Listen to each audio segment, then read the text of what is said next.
اللہ علیہ وسلم اذا قام في الصلاة كبر ورفع يديه حتى يكون حذو منكبيه وكان يفعل ذلك حين يكبر للركوع وكان يفعل إذا رفع رأسه من الركوع ويقول سمع الله لمن حمده ولا يفعل ذلك في السجود. مطلب کیا ہوا؟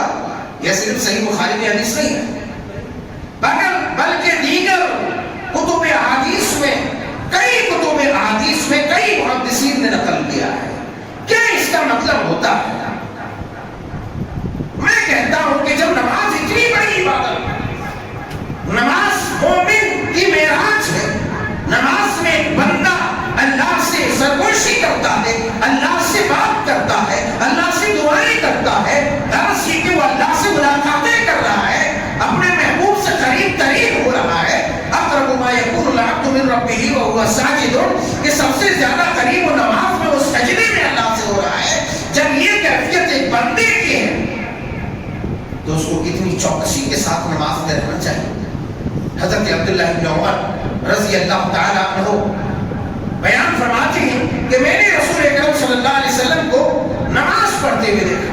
میں نے دیکھا کہ آپ نماز ادا کر رہے ہیں، آپ نے تکبیر کہی، جب آپ نماز میں ہیں آپ نے تکبیر کہی، نماز کے لیے کھڑے ہو گئے، تکبیر کہی، اللہ اکبر ورفع یدیہ حتی یکون حذو منکبیہ، یہاں تک کہ آپ نے یہ مونڈے تک، یہ کندھے تک آپ نے اٹھایا، یا پھر کان کے لو تک. کان کی لو یہ کان کا آخری حصہ ہے. اب پاس میں کیا کرتے ہیں؟ ایسے کرنے لگتے ہیں. یہ سنت کے خلاف عمل ہے. آپ کو تک اٹھانے کے لیے کہا ہے، پار نہیں کہا ہے. ادھر تک، دیوار تک، یہی تک ہے، دیوار کے آر پار نہیں کہا ہے. آپ کان کے لو تک یا کندھے تک، تو ایسا یا ایسا. لہذا جو ایسا کرتے ہیں ہمارے بہت سارے باپ، اللہ سمع اللہ علیہ اللہ والے، آپ اپنے آپ کو سلفی المسلک کہتے ہیں، آپ اپنے آپ کو کہتے ہیں کہ سنت مصطفیٰ پر ہم نماز ادا کر رہے ہیں، سنت کے مطابق نماز ادا کر رہے ہیں، تو آپ کی یہ بے احتیاطی، آپ کی یہ بے اعتنائی نماز کے تعلق سے، کیا آپ کی نماز میں اجر و ثواب کی کمی واقع نہیں ہوگی؟ فرمایا کبر ورفع یدیہ حتی یکون حذو منکبیہ، یہاں تک کہ آپ نے تکبیر کہی اللہ اکبر اور اپنے ہاتھوں کو بلند کیا. کہاں تک بلند کیا؟ کان کی لو تک یا پھر کندھے تک. لہذا یہ اسٹائل چھوڑو، یہ اسٹائل چھوڑو. اس اسٹائل میں دو خرابی ہے. ایک تو آپ نے سنت کی مخالفت کی، دوسری خرابی یہ ہے کہ جو حدیث پاک بالاتفاق صحیح درجے کو پہنچتی ہے وہ سینے پر ہاتھ باندھنے کی، آپ نے اس کی مخالفت کی. اور آپ یہ کہیں کہ میں نے سنت والجماعت سے ہمارا تعلق، نبی کی حدیث کے مطابق ہماری نماز، ہم نے کتاب و سنت کے مطابق نماز ادا کی ہے، تو آپ کا یہ طریقہ کار، یہ ٹنکی پہ ہاتھ باندھنا، یہ سنت کے خلاف آپ کا ہوا. سمجھے کہ نہیں سمجھے؟ آپ ایک تو یہ کیے، حدیث میں نبی نے ہاتھ یہاں تک اٹھایا یا یہاں تک اٹھایا، کان کے لو تک اس سے اوپر نہیں. لہذا اے اللہ والو، اللہ چھونے کی ضرورت نہیں، کان چھونے کی کوئی روایت نہیں ہے. کان کے لو تک آپ اٹھائیے.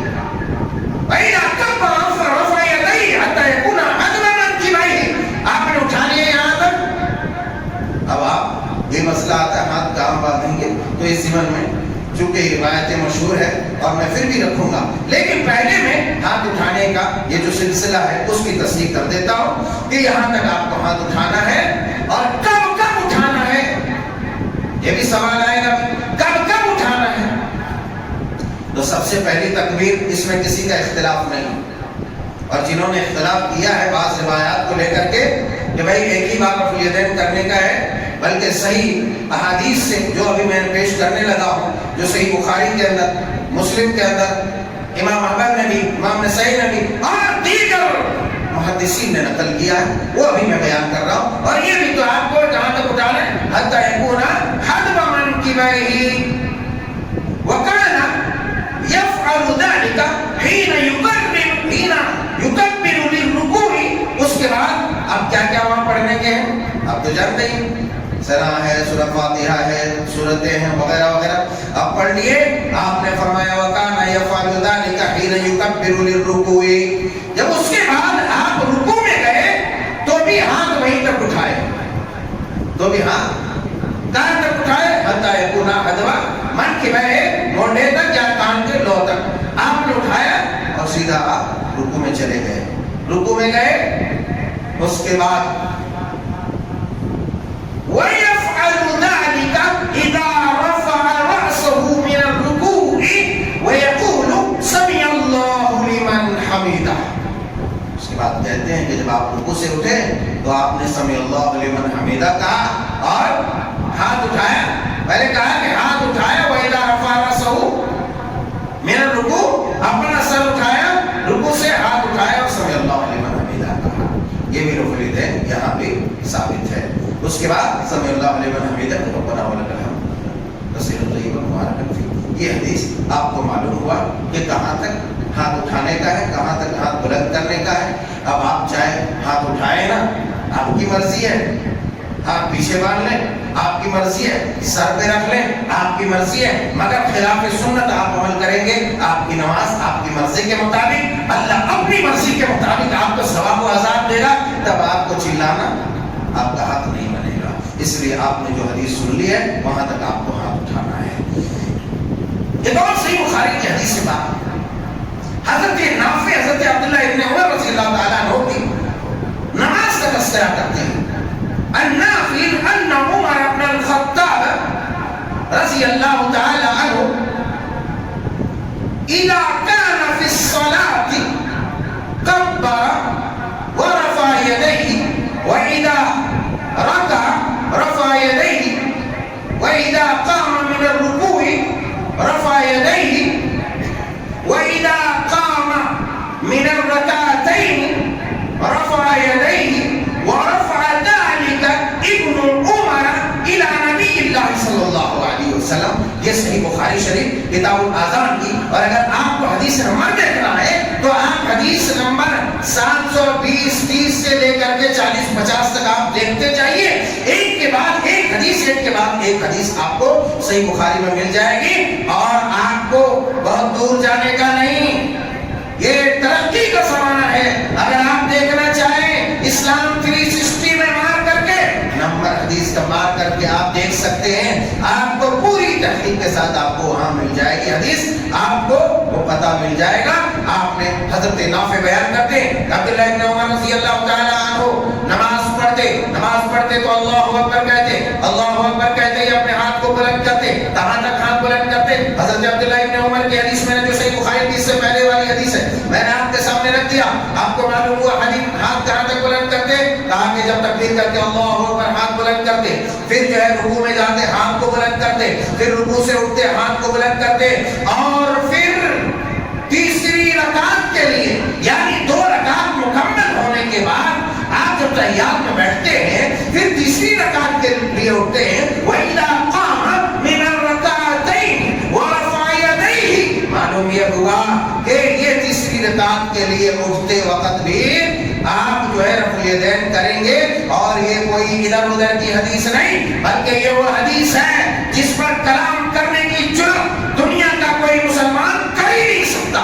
اس لیے کہ اصح الکتب بعد کتاب اللہ تعالی، کہ اللہ کی کتاب کے بعد جو سب سے صحیح ترین کتاب امام بخاری کی تصنیف بخاری شریف ہے. لہذا امت کے علماء کا اس بات پر اجماع ہے کہ صحیح بخاری کتاب اللہ کے بعد سب سے صحیح ترین کتاب ہے. اور جس بات پر امت کا اجماع ہو جائے پھر امت کے اس اجماع پر عمل نہ کرنے والا دائرہ اسلام سے خارج ہو جائے گا. آپ لوگ سامنے آ کے بیٹھیے، اللہ سامنے آ کے بیٹھ جائیے. جگہ سامنے ہے، آپ لوگ پیچھے مت کھڑے رہیے، برائے مہربانی. آپ لوگ لوگ ڈسٹرب کرتے رہتے ہمیشہ. اللہ آپ کو جزائے خیر دے, سمجھ عطا فرمائے. میں کیا کہوں, مجھ کو تو تکلیف ہوتی ہے, حدیث بیان کرتا ہوں, آپ لوگوں کو چلانا پڑتا ہے کہ سامنے آئیے سامنے. ارے اپنی آنکھوں سے دیکھو اللہ والوں, اپنی آنکھوں سے دیکھو, سامنے خود آ جاؤ یار. اب پھر بولو کہ مول صاحب بڑا سخت بولتے ہیں, تو مول صاحب کی کیا غلطی آپ بتائیں. سامنے جگہ خالی رہے, آپ بیٹھے, آپ کا بھائی پیچھے بیچارے آنے والے پہلے وہ محروم ہو گئے سوال سے, پہلے وہ چنا کے سوال سے محروم ہو گئے. اب بیچارہ وہاں کھڑے ہو کر کے مداری کا کھیل دیکھا جاتا ہے ویسے دیکھ رہے ہیں خطبہ میں. اللہ بھلا کرے, آپ سب کا بھلا ہو, ہمارا بھی بھلا ہو, سب کا بھلا ہو, سب کو صحیح سمجھ ملے. تو فرمایا کہ جب تیسری رکعت کے لیے اٹھتے تو بھی اپنے ہاتھوں کو بلند کرتے, یعنی رفع الیدین کرتے. اور رفع الیدین فرمایا ورفع ذلک ابن عمر الی نبی اللہ صلی اللہ علیہ وسلم. یہاں تک کہ اس رفع الیدین کی جو حدیث بیان کی ہے عبداللہ ابن عمر نے, جو نماز پڑھ کے بتائی ہے, جو نماز میں طریقہ بتایا ہے, یہ طریقہ آپ نے نبی صلی اللہ علیہ وسلم سے سیکھا ہے. ایک غلطی ہے, ایک غلطی اور ہے نماز میں, ایک غلطی اور ہے. ہم تحیات میں بیٹھ جاتے ہیں, تحیات میں بیٹھ جاتے ہیں. ابھی بہت ساری غلطیاں ہیں مگر وقت نہیں ہے, اس لیے سرسری طور پر وہ تمام حدیثیں میں نہیں پڑھ سکتا اس وقت. حدیثیں سنانے کے لیے آیا تھا لیکن دو ہی حدیث میں قصہ کام بات ہو گیا ہے, یعنی ٹائم ختم ہو گیا ہے.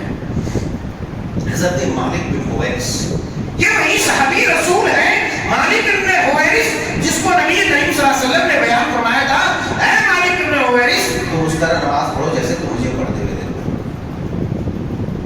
ان مالک بن حویرث رضی اللہ تعالی عنہ انه رأى النبي صلی اللہ علیہ وسلم يصلي اذا كان في الوتر من صلاته لم ينعس حتى يستوي قاعدا. صحیح بخاری کی حدیث سے امام احمد نے بھی اس کو نقل کیا ہے اور دیگر محدثین نے بھی نقل کیا ہے. فرماتے ہیں مالک بن حویرث کہ میں نے نبی کریم صلی اللہ علیہ وسلم نماز پڑھتے ہوئے دیکھا, میں نے آپ کو نماز پڑھتے ہوئے دیکھا کہ آپ نماز میں ہیں, آپ نماز میں ہیں اور آپ نماز میں اٹھ رہے ہیں دوسری رکعت کے لیے. آپ نماز میں دوسری رکعت کے لیے اٹھ رہے ہیں. لم ينهض حتى يستوي قائما. ہم کیا کرتے ہیں دوسری رکعت کے لیے ایسا جھٹ سے اٹھتے ہیں جیسا دوسری رکعت کیا. بیچارہ امام صاحب جلسہ استراحت میں بیٹھے ہوئے ہیں, ایک تو دو سجدوں کے درمیان جلسہ ہے جس میں آپ اللہم اغفر لی پڑھتے اور دیگر دعائیں. ایک یہ ہے کہ دوسری رکعت کے لیے آپ جب اٹھتے ہیں تو سیدھا سجدے سے ایسے دندناتے ہوئے اٹھ جاتے ہیں. دندناتے ہوئے کیوں اٹھ رہے ہو دندناتے ہوئے؟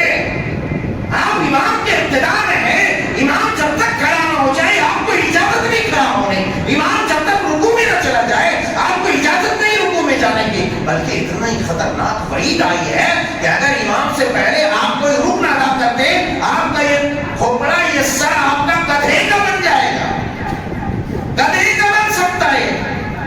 یہ معمولی جرم نہیں ہے, معمولی جرم نہیں ہے. یہ کھوپڑا, یہ سر گدھے کا بن سکتا ہے امام سے پہلے ادا کیے تو, اور امام سے پہلے کوئی بھی رکن ادا کرنا حرام ہے.